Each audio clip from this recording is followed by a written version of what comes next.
Bonjour. Bonjour. Je m'appelle Marie, j'habite à Mougio. J'ai 50 ans, je suis mariée et maman de 3 enfants.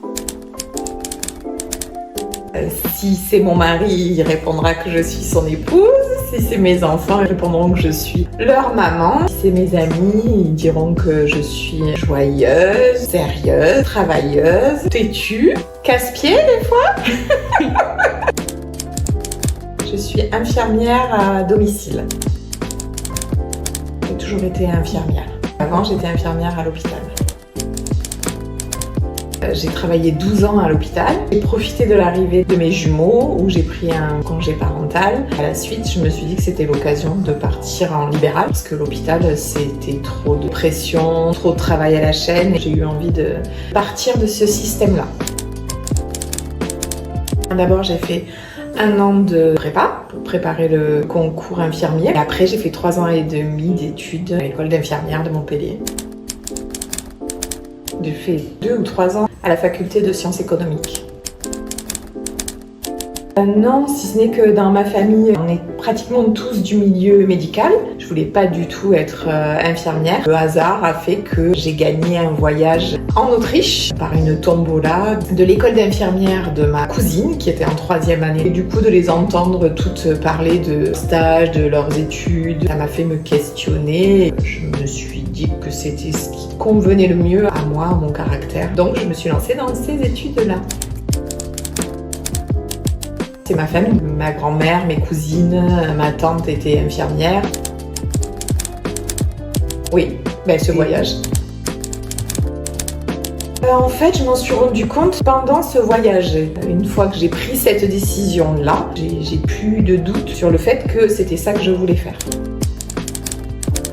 Peut-être du soulagement finalement, parce que comme je suis partie en sciences économiques, je ne savais pas vraiment ce que je voulais faire plus tard dans la vie. Plein, en tant que femme. Dans ma vie personnelle, machisme de beaucoup d'hommes, d'être sans arrêt importunée ou arrêtée par des mecs qui sont pas du tout respectueux, d'être suivie, des choses comme ça, de manière professionnelle, en tant qu'infirmière. Le fantasme des hommes, des infirmières, ça m'est déjà arrivé en service d'avoir des réflexions déplacées. Et après, comportement peut-être de médecins qui se sentaient supérieurs de par leur fonction, du fait que sont eux les hommes et nous, moi, je suis qu'une simple petite infirmière. Non. Oui, tout le monde traverse des périodes difficiles, donc oui, forcément. J'ai une force de caractère qui me fait tout le temps remonter la tête hors de l'eau. De toute façon, on est là, on est en vie, il faut continuer coûte que coûte. Ma plus grande force, justement, c'est ce que je viens de dire, c'est que je me laisse jamais... Je retombe toujours sur mes pieds, même si je vis des moments difficiles ou quoi, j'arrive toujours à sortir la tête de l'eau.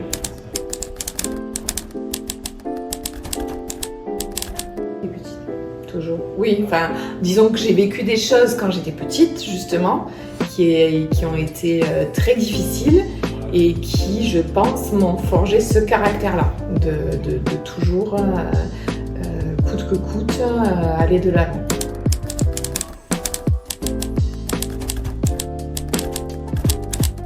C'est qu'on doit être la boniche de la maison et tout faire. Alors que je pense que maintenant, à notre époque, l'égalité, c'est pas mal.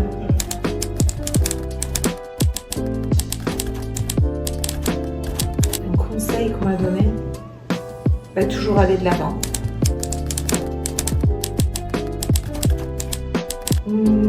Personne. Non, on me l'a pas dit texto, mais oui. Après, par exemple, ma mère, j'ai toujours vu qu'elle avait ce caractère-là et que malgré tout ce qu'elle a pu vivre personnellement et en tant que femme, elle est toujours allée de l'avant. Donc oui, elle me l'a pas donné ce conseil-là, mais c'est un peu un modèle. J'ai toujours vu qu'elle avait une force de caractère très importante, et J'en ai retenu 100. Aller de l'avant, quoi qu'il arrive. De travailler, de beaucoup travailler et d'être persévérant. D'être persévérant, même s'il y a des moments où on n'y arrive pas. En travaillant, on finit toujours par. On a plus de chances d'y arriver, quoi.